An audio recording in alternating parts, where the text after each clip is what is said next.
Hello दोस्तों, क्या हालचाल है आप सभी का। और सभी को राम राम सत श्री अकाल।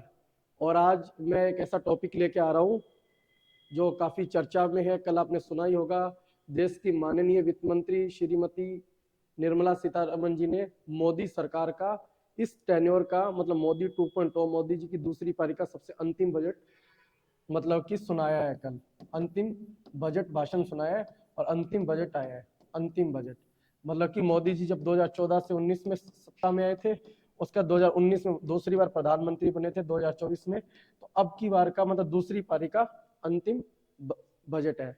और सबसे पहले मैं आप सभी के लिए क्षमा प्रार्थी हूँ, क्योंकि मैं बजट मुझे कल लाना चाहिए था और मैं बजट आज लेके पा रहा हूँ। हालांकि इसके पीछे कोई तकनीकी वजह थी, खैर छोड़ो, मैं आपके लिए फिर भी क्षमा प्रार्थी हूँ। तो फिर मैं आपको स्टार्ट कराता हूँ कि कल जो बजट आया था उसके बारे में। तो सबसे पहले तो हमें ये बताना चाहिए आखिर बजट होता क्या है।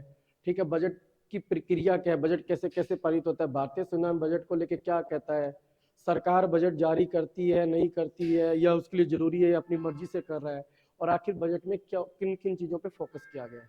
तो सबसे पहले तो मैं आपको ये बता देता हूँ, जो भारतीय संविधान है, भारतीय संविधान के अंदर बजट शब्द का कहीं भी जिक्र नहीं है।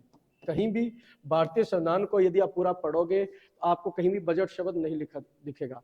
उसकी जगह संविधान में लिखा हुआ है annual financial system. Annual financial system, sorry statement, annual financial statement, वित्तीय विवरण। और एनुअल मतलब वार्षिक स्तर पे, वार्षिक वित्तीय विवरण। और इसके लिए यदि हम संविधान पढ़ते हैं तो संविधान का अनुच्छेद 112 है, जिसको बोला जाता है आर्टिकल 112। अनुच्छेद 112 के अंदर लिखा हुआ है कि अनुच्छेद 112 में मेंशन है वार्षिक वित्तीय विवरण।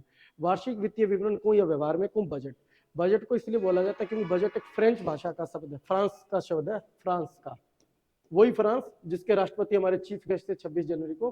फ्रांस में बजट को, एक बजट मतलब एक चमड़े का लेदर का बैग होता था, उस बैग के अंदर बजट फ्रांस की सरकार मतलब कि उस डॉक्यूमेंट के लाती थी, बजट को सुना देती थी जनता को। तो उसी बैग के आधार पे इसका पॉपुलर शब्द पड़ गया बजट। और चूंकि आपको पता है कोई शब्द पॉपुलर हो जाता है तो वो आज के दौरान पूरे विश्व में फैल जाता है, इसलिए हम भी व्यवहारिक भाषा में बजट कहते हैं। और संविधान की भाषा में कोई यूपीएससी और स्टेट पीसीएस की कोई भी स्टेट पीसीएस अन्य कोई भी विद्यार्थी हो तो उसको ये पता होना चाहिए बजट शब्द कहीं भी जिक्र नहीं है, उसके लिए वार्षिक वित्तीय विवरण है। और अनुच्छेद 112 में सरकार को पावर मिलती है। ठीक है, दूसरी बात यह है कि चूंकि जो हमारा ये बजट आया है, देखो बजट को हम दो प्रकार के बजट कह सकते हैं। एक तो होता है अंतिम बजट, अंतिम बजट कहूं या कहूं पूर्ण बजट, पूर्ण बजट, और ये कंप्लीट होता है पूरा। ठीक है, एक होता है अंतरिम बजट, अंतरिम, अंतरिम का मतलब होता है interim budget, interim, interim budget कहूं या अंतरिम बजट कहूं, क्योंकि ये बजट अंतरिम बजट है, इंटरिम बजट है। इंटरिम बजट उस साल में जारी किया जाता है जिस साल में देश के अंदर आम चुनाव होने वाले हैं। चूंकि ये बजट अंतरिम इसलिए दूसरे बजट से डिफरेंट इसलिए है क्योंकि आम चुनाव होने वाले हैं, लोकतंत्र के अंदर आम भारतीयों को, हम जैसे लोगों को वोट देना होता है, तो सरकार भ्रमित ना कर सके, बहुत ऐसे बिना सिर पैर वाले वादे कर ले, लोक लुभावन घोषणाएं कर दे और विपक्ष को मतलब कि एक बोलने का सही मौका ही ना मिले। कहने का मतलब कि सरकार अपनी सत्ता का मिसयूज ना कर ले, लोक लुभावन वादे ना कर ले। इस चीज को मद्देनजर रखते हुए अंतिम वर्षों के अंदर भारत के मतलब जिस साल जन आम चुनाव होते हैं देश के अंदर, उस समय अंतिम बजट पेश नहीं किया जाता, कंप्लीट बजट की जगह अंतरिम बजट आता है। ठीक है, एक तो इसका मेन वजह ये है। ठीक है, जनता मतलब पब्लिक। दूसरा क्या होता है, जो हमारा इलेक्शन कमीशन है, चुनाव आयोग, चुनाव आयोग भारत में मतलब चुनाव करवाता है, जिसके लिए अनुच्छेद 324 से 329 तक जिक्र है संविधान में। तो चुनाव आयोग ने एक आदर्श आचार संहिता लागू की होती है चुनाव के दिनों में। आदर्श आचार संहिता का मतलब कि चुनाव निष्पक्ष हो और फ्री एंड फेयर इलेक्शन के लिए। तो चुनाव आयोग भी चाहता है कि सरकार इस समय सत्ता का मिसयूज ना करे, लोक लुभावन घोषणा ना करे, ताकि हम विपक्ष के को भी उतना ही चुनाव लड़ने का इक्वल ट्रीटमेंट मतलब इक्वल मौका मिले। ठीक है, एक तो मेन वजह ये होती है इसलिए। और तीसरी वजह होती है जो मैंडेट का, मैंडेट मतलब सरकार के पास जब पावर ही नहीं है अगले पूरे साल की, तो सरकार को इस आधार पे ये पावर किसने दे दी कि आप चुनाव के लिए पैसा आय कितनी होगी, विवरण कैसा होगा, ये सब हमारे को बताओगे। क्योंकि भारत सरकार को, मोदी जी को भी मई 2024 तक की पावर है। उसके बाद पावर तभी मिलेगी जब तीसरी बार चुनाव लड़ेंगे और तीसरा प्रधानमंत्री बनते हैं, जनता उनको चुनती है, तो ही उनको पावर मिलेगी। इसलिए अगले जैसे 31 मार्च तक तो पिछला बजट काम करे, अप्रैल मई 2-3 महीने के लिए ये बजट आया है, क्योंकि उसके बाद सरकार वापस सत्ता में आती है, जैसा कि माना जाता है कि आई जाएगी, सत्ता में आती है, उसके बाद सरकार वापस अगले पूरे साल का एक कंप्लीट बजट पेश करेगी। ठीक है। दूसरा आपको ये पता होना चाहिए, एक बजट के साथ एक डॉक्यूमेंट और जारी होता है, इकोनॉमिक सर्वे। इकोनॉमिक सर्वे को बोला जाता है आर्थिक समीक्षा। क्योंकि आर्थिक समीक्षा और बजट साथ साथ आता है। बजट जैसे 1 फरवरी को आता है तो उससे पहले वाले दिन आर्थिक समीक्षा आती है। आर्थिक समीक्षा में वर्तमान वित्त वर्ष में सरकार ने जो मतलब पिछले बजट में घोषणा की थी उसमें काम रियल में कितना की है उसकी पिक्चर देता है। और बजट आपको पता है कि अगले साल के लिए आता है, मतलब भावी समय के लिए आता है। एक अनुमान होता है कि यार इतना प्राप्तियां होगी, इतना व्यय होगा, ये जनता के लिए करेंगे। एक रोड मैप, ब्लूप्रिंट होता है, सपना दिखाया जाता है कि अगले साल ऐसा होगा। तो वो तो सपना होता है एक प्रकार से बजट, और आर्थिक समीक्षा होती है रियलिटी, वास्तविकता। ठीक है। और जो अंतरिम बजट जिस साल पेश होता है उस समय सरकार वास्तविकता ना दिखा के सिर्फ और सिर्फ सपना दिखाती है। ये भी कह सकते हो इकोनॉमिक सर्वे नहीं आता, इसलिए अब की बार भी फुल फ्लैश इकोनॉमिक सर्वे नहीं आया। ठीक है। तो आपको पता ना, जो निर्मला सीतारमण जी जो वित्त मंत्री है, वित्त मंत्री मतलब कि बजट का भाषण सुनाते हैं और जनता के सामने सब चीजें स्कीम बताते हैं। ठीक है। उसके बाद मोदी जी का स्पीच भी आता है, देश के प्रधानमंत्री जी का। ठीक है। और निर्मला सीतारमण जी ने ये अपने कार्यकाल में 6ठा लगातार बजट पेश किया है। ठीक है। ये अंतरिम बजट है। ठीक है। दूसरा, भारतीय संविधान। हमें पता होना चाहिए कि क्या मोदी जी को ये बजट पेश करने की, निर्मला सीतारमण जी को बेस ये बजट पेश करने की पावर संविधान देता है या नहीं। तो संविधान के अंदर देखो 3 शक्तियों का वर्णन है, कार्यपालिका, विधायिका, न्यायपालिका। इनके अलग अलग शक्तियां दी। कार्यपालिका मतलब नीति को लागू करना, और मतलब विधायिका मतलब नीति को बनाना, नीति निर्माण। और इन दोनों ने संविधान संगत काम किया या नहीं किया, कार्यपालिका विधायिका ने, इस चीज को जांच करती है मतलब हमारी न्यायपालिका, माननीय सुप्रीम कोर्ट। तो चूंकि हमारी जो कार्यपालिका को अनुच्छेद 52 से 78 तक शक्तियां मिली हुई है। ठीक है। और जो हमारी विधायिका है, विधायिका को मतलब भारतीय संसद जिसको कह सकते हैं, उसको मिली है अनुच्छेद 79 से 122 तक की हमारी पावर, मतलब की शक्तियों का उल्लेख है। ठीक है। इसी में से एक अनुच्छेद 87 है। अनुच्छेद 87 की का जिक्र करना इसलिए जरूरी बनता है क्योंकि आपने देखा होगा कि 1 फरवरी को बजट आने से पहले, एक दिन पहले, भारत की जो माननीय राष्ट्रपति है श्रीमती द्रौपदी मुर्मू जी, इन्होंने ज्वाइंट सेशन किया था, मतलब लोकसभा और राज्यसभा के दोनों मेंबरों को इकट्ठा एक मंच पे बुला के उनको स्पीच दिया था। और क्योंकि आपको पता है भारतीय लोकतंत्र में रियल पावर तो प्रधानमंत्री के पास ही होती है, क्योंकि वो जनता से चुने होते हैं। और जो भारत की राष्ट्रपति होते हैं, कोई भी रहा हो, पहले राजेंद्र प्रसाद से लेकर आज तक, तो वो क्या होता है, माना जाता है कि सरकार की जो नीतियां होती है, सरकार के जो कार्यक्रम है, सरकार की जो योजनाएं, उसी को पब्लिक को सुनाते हैं, वो अपना कोई विचार नहीं देते। ठीक है। और अनुच्छेद 87 के हिसाब से मतलब संविधान में मेंशन है कि राष्ट्रपति दो बार ऐसा आता है जब वो मतलब कि ज्वाइंट जैसे दोनों मेंबरों को, सदस्यों को स्पीच सुनाते हैं। एक तो तब आता है जब सरकार नया जनरल इलेक्शन होता है, पहली बार सत्ता में आती है, नए जो मेंबर होते हैं लोकसभा राज्यसभा, उनको आपस में मिलाया जाता है, वो एक दूसरे का परिचय हो जाता है, राष्ट्रपति अपना भाषण देते हैं। दूसरा, तब राष्ट्रपति जी का स्पीच होता है ज्वाइंट मतलब मीटिंग में, जब प्रत्येक वर्ष के अंदर जो पहला सेशन होता है उसके बिल्कुल बिगिनिंग के अंदर। ठीक है। तो ये कल वाला अपना बजट सेशन था। बजट सेशन के बिल्कुल बिगिनिंग में राष्ट्रपति जी ने लोकसभा राज्यसभा के मेंबरों को भाषण दिया, उसके अंदर बताया सरकार की भावी रूपरेखा के बारे में। ठीक है। तो ये आपको पता होना चाहिए। और भारतीय संविधान में से परंपरा जो लोकसभा, उसमें 3 प्रकार के सेशन माने जाते हैं। एक बजट सेशन होता है, एक शीतकालीन सेशन होता है। ठीक है। ये आगे मैंने बताया भी है। एक शीतकालीन सेशन है, एक बजट सत्र होता है, एक मानसून सत्र होता है। ठीक है। और अनुच्छेद 112 का मैंने बता दिया, वार्षिक वित्तीय। तो जो वित्त मंत्रालय होता है उसके अंदर एक डिपार्टमेंट रेवेन्यू, वो भारत सरकार की टोटल रेवेन्यू के बारे में आइडिया लगाता है। और डिपार्टमेंट ऑफ एक्सपेंडिचर, वित्त मंत्रालय का खर्चों के बारे में पूरा आइडिया लगाता है। और एक डिपार्टमेंट होता है डिपार्टमेंट ऑफ इकोनॉमिक अफेयर्स, वो सब इन डेटा को कंपाइल करता है। उसका जो बजट डिवीजन होता है, जो नोडल विभाग है, वो सब हमें इसके बारे में बताता है। यही बजट को फाइनल मोहर लगाता है। ठीक है। और फिर ये तो हो गया भारतीय संविधान के अंदर कहां से, मतलब ऐसी कौन कौन सी जिक्र है जिसकी वजह से ये सब कुछ हो रहा है, मतलब पावर कहां पे मिली, रियल पावर संविधान निर्माताओं ने कैसे दी हमें। ठीक है। फिर है कि भारत का जो संसद में जो बजट प्रक्रिया होती है, बजट जैसे ऐसे तो है कि बना दिया और सुना दिया, पर इसकी भी एक प्रोसेस होती है, उस प्रोसेस को पूरा करना पड़ता है। उस प्रोसेस के बाद ही बजट को पूरा माना जाता है। इसके अंदर टोटल 6 चरण है। 6 चरण में पहला चरण तो ये है कि पहले वित्त मंत्री द्वारा संसद के अंदर भाषण दिया जाता है। वित्त मंत्री जी जैसे आपने देखा होगा, न्यूज में देखा होगा, लोकसभा के अंदर अपना भाषण देती है, पढ़ के सुनाती है। दूसरे चरण में के जो सदस्य होते हैं वहां पे, लोकसभा के राज्यसभा के मेंबर, वो इस पे चर्चा करते हैं। चर्चा करते हैं कि ठीक है, ये आया, वो आया, कृषि में इतना है, उद्योग में इतना है, सेवा में इतना है, इत्यादि। ठीक है, उसके बाद क्या है, पार्लियामेंट के अंदर विभागीय समितियां होती है, डिपार्टमेंटल कमेटी बोला जाता है, उसमें कुछ राज्यसभा लोकसभा के मेंबर होते हैं। वो जांच करते हैं कि सरकार ने जो बजट में घोषणा की है, जैसे कि कृषि मंत्रालय के मान लो कि यूरिया के लिए इतना पैसा है, डीएपी यूरिया के लिए इतना है, पानी के लिए इतना है, बिजली के लिए इतना है, हर जैसे आइटम बाई आइटम उस पर खंड बाई खंड, मतलब मद बाई मद उस पर चर्चा होती है, क्या रियल में इतना, किस वजह से इतना रुपया अलॉट किया जा रहा है, मतलब पूरी जांच पड़ताल होती है इसके अंदर। ठीक है, और जांच पड़ताल के बाद सीधी सी बात है, जब सार्थक चर्चा हो जाती है तो बजट पे होता है वोटिंग। वोटिंग में जो बजट के समर्थन होता है, जैसे माना जाता है कि बीजेपी के लोग होंगे या एनडीए के, वो समर्थन कर देंगे, कांग्रेस वाले या विपक्ष वाले उसका विरोध कर देते हैं।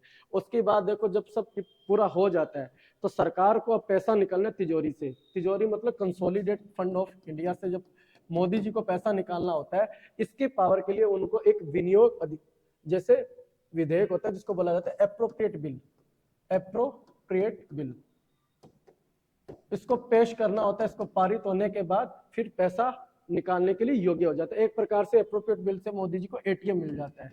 एटीएम, एटीएम मतलब पैसा लगाया और पैसा निकाला।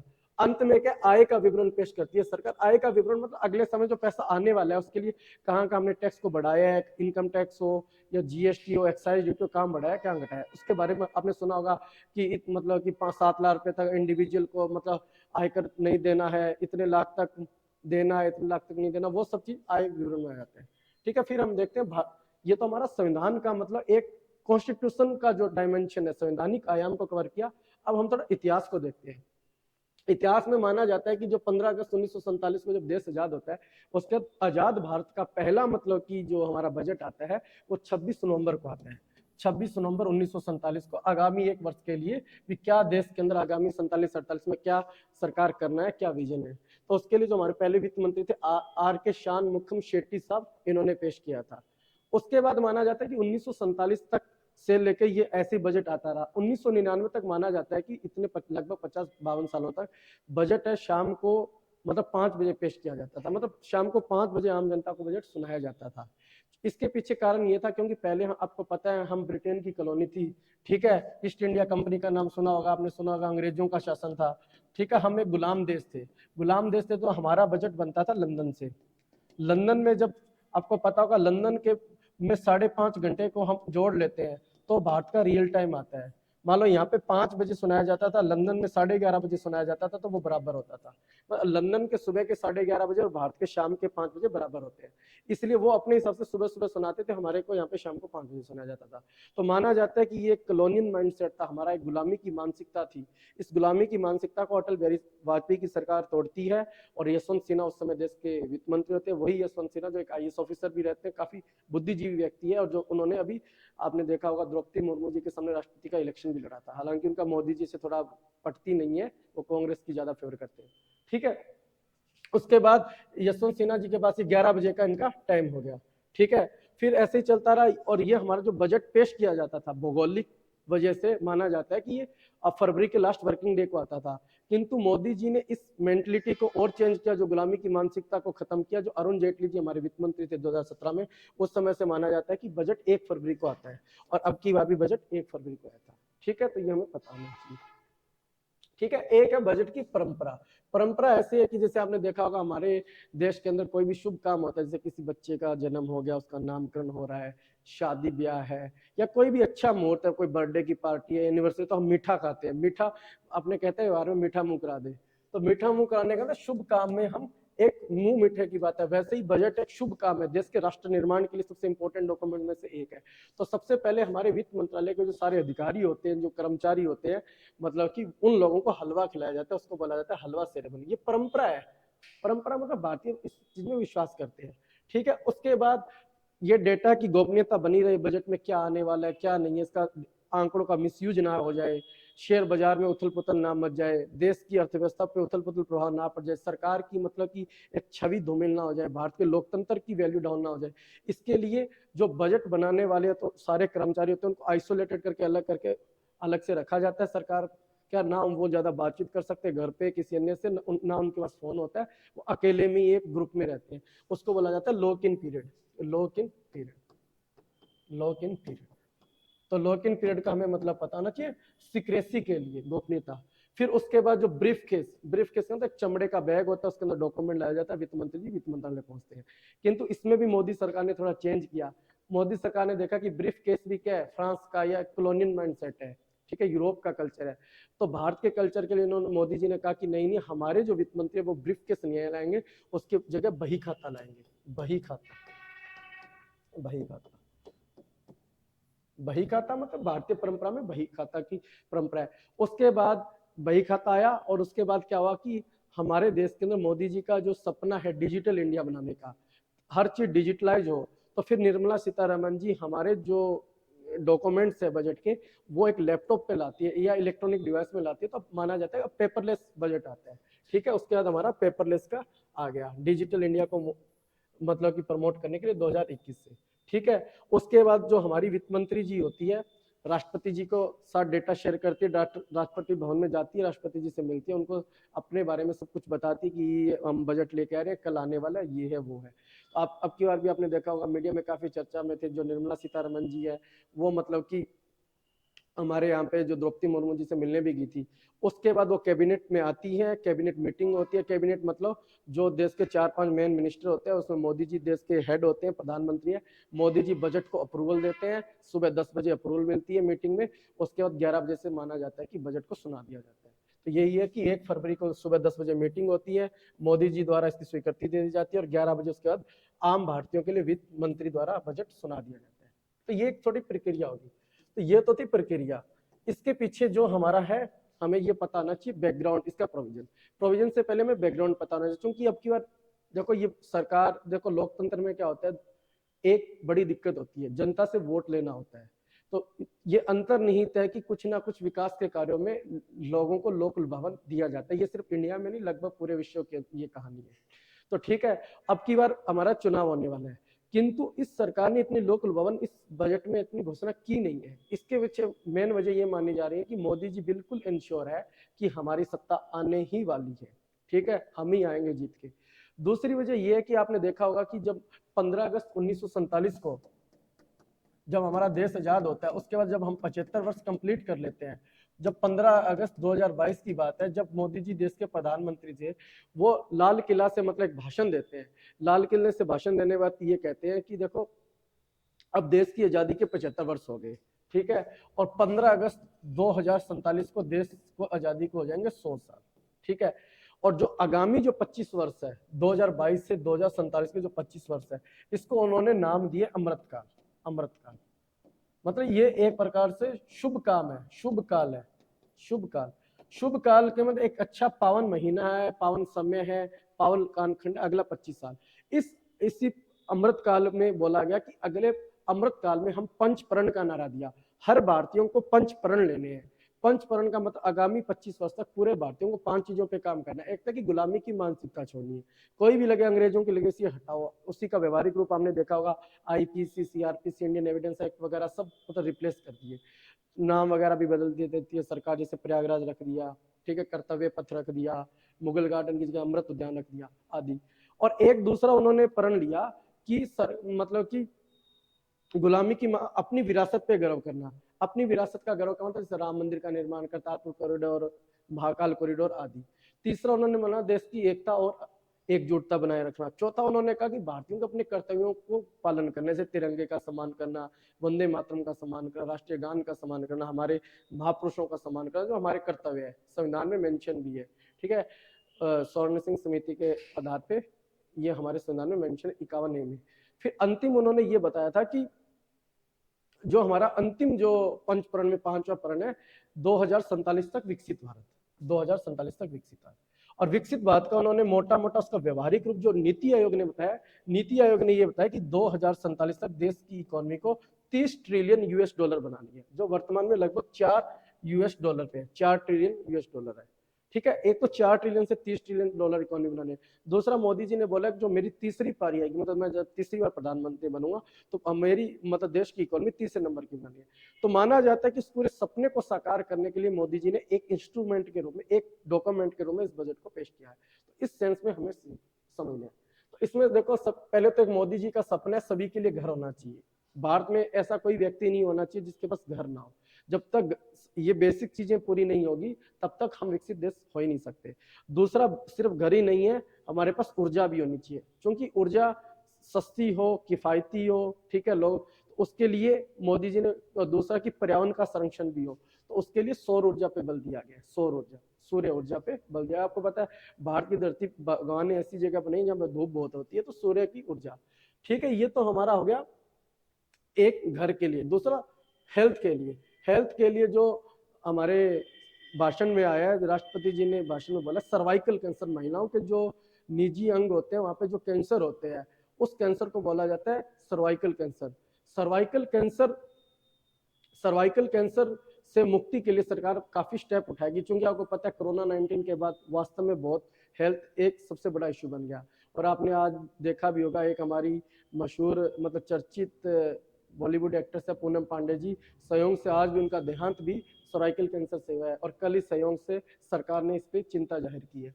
ठीक है, मेडिकल कॉलेज, मतलब बच्चे पढ़ाई पे ज्यादा फोकस करें, ठीक है, बच्चों के लिए डॉक्टर बनने के नए अवसर, और आम भारतीयों को मेडिकल एक्सेस के लिए मेडिकल कॉलेज, ठीक है, सक्षम आंगनवाड़ी, पोषण 2.5, मिशन इंद्रधनुष का मतलब है कि भारतीयों तक जो आम बीमारी है, टिटनेस है, हैजा वगैरह, इसके लिए टीकाकरण। आयुष्मान भारत, आयुष्मान भारत स्कीम का मतलब कि 50 करोड़ भारतीयों तक 5 करोड़ तक का सालाना बीमा। कहने का सार ये है कि एक सस्ता किफायती हेल्थ कवरेज भी इसमें कवर किया गया है। एक घर की बात है, ऊर्जा की बात है। और तीसरा, कृषि। कृषि में माना गया है कि जो एग्री क्लाइमेट जोन है, जैसे अपने कहते हैं ना, कोस कोस पे बदले पानी, 4 कोस पे पानी, मतलब भारतीयों की जो जमीनें हैं वो राजस्थान में अलग है, पंजाब में अलग है, हरियाणा की मिट्टी अलग है, धूप अलग है, सब कुछ अलग अलग है। तो अलग अलग जोन के आधार पे वहां पे नैनो डीएपी, नैनो डीएपी मतलब डीएपी एक उर्वरक होता है, उसकी पहुंच को सुनिश्चित करने की बात की गई है। तिलहन क्षेत्र में हम आत्मनिर्भर बनाने की बात है। तिलहन जैसे पाम ऑयल वगैरह जो हम लेते हैं आज के दिन इंडोनेशिया, मलेशिया जैसे देशों से आते हैं, एक तो इन देशों पर निर्भरता खत्म हो जाएगी, दूसरा हम निर्यात भी कर सकते हैं। एक तो इससे आत्मनिर्भर भारत हो जाएगा, किसानों की आय बढ़ जाएगी, दूसरा हमारी विदेशी मुद्रा भंडार भी बढ़ जाएगा। ठीक है, पशुपालन, प्रधानमंत्री मत्स्य संपदा योजना, पशुपालन के लिए मत्स्य संपदा, जैसे हमारे कोस्टल एरिया जैसे बंगाल, उड़ीसा, आंध्रा, तमिलनाडु है, गोवा है, गुजरात है, महाराष्ट्र है, ठीक है, इन क्षेत्रों में जो हमारे जो मछुआरे भाई बहन है जो मछली का पालन कर रहे हैं, उनकी भी, उनको मजबूती करने की बात है। ठीक है, महिलाओं के लिए अलग से एक लखपति दीदी, 3 करोड़ माताओं बहनों को लखपति बनाया जाएगा। ये लखपति दीदी स्कीम वाकई बहुत ही सराहनीय है।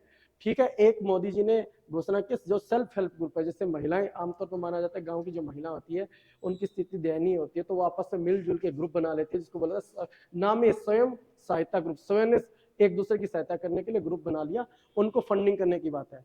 और एक सबसे इंपॉर्टेंट मतलब कि यूथ के लिए है, 1 लाख करोड़ का मतलब एक फंड बनाया गया जो इनोवेशन पे फोकस किया जाएगा। 1 लाख करोड़ का फंड, ये बहुत इंपॉर्टेंट है, अमाउंट बहुत ज्यादा है।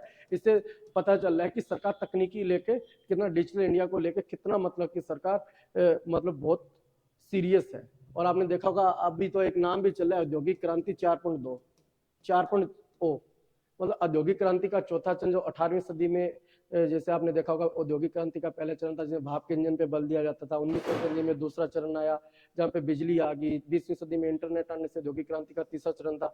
अब जो 21वीं सदी में चौथा चरण है उसके अंदर माना जाता है जैसे आर्टिफिशियल इंटेलिजेंस आ गई, ब्लॉकचेन टेक्नोलॉजी है, क्लाउड कंप्यूटिंग है, डाटा एनालिसिस है, मशीन लर्निंग है, रोबोटिक्स है, क्लाउड कंप्यूटिंग है, ठीक है, और नैनो टेक्नोलॉजी है, और ये ड्रोन्स की तकनीक है, 3D प्रिंटिंग है, 5G जैसी तकनीक, उसको बल देने के लिए 1 लाख करोड़ रुपए तक का। और एक अलग से सबसे बहुत इंपॉर्टेंट मतलब कि एक मतलब की घोषणा हो रहा है, जो भारत में जो पूंजीगत व्यय अवसंरचना निर्माण के लिए, इसके लिए 1,11,111 करोड़ की घोषणा की है। 7 बार ए है, मतलब सॉरी 1 लाख नहीं, 11 लाख, 11,11,111 करोड़ रुपए। ठीक है, ये बहुत, और ये भी पूंजीगत खर्च के लिए, और इसको मॉनिटर करा जाएगा। मोदी जी ने एक डिजिटल प्लेटफॉर्म विकसित किया है सरकार ने, उनका नाम है, वो तो थोड़ा पुराना हो चुका है, पीएम गति शक्ति, उसके द्वारा मॉनिटर किया जाएगा क्या हम वाकई जो सरकारी योजना बना रहे हैं वो जमीन स्तर पर लागू हो रही है या नहीं हो रही। ठीक है, तो एक ये हमें ध्यान में रखना है। ठीक है। एक पर्यावरण के लिए, पर्यावरण पे तो मैंने आपको पहले बता ही दिया, जो पिछला बजट आया था उसमें भी हमने जो शपथ ऋषि भारत सरकार ने तय थे 7 ऋषि 7 प्राथमिकता, उसमें से एक थी हरित विकास।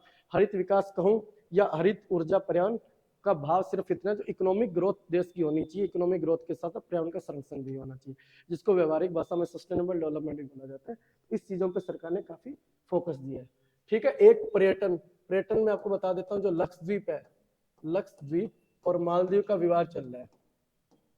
मालदीव हमारा एक पड़ोसी देश है, आज के दिन उसकी किस्मत खराब है, वो मोदी जी के मतलब हाथ लग गया, और वो बहुत दिनों से मतलब कि शरारत कर रहा है, कभी पाकिस्तान जा रहा है, कभी चाइना जा रहा है, और उसकी सारी अर्थव्यवस्था चीनी टिकी हुई है पर्यटन पे, और पर्यटन में अधिकतर भारतीयों पे टिकी हुई है।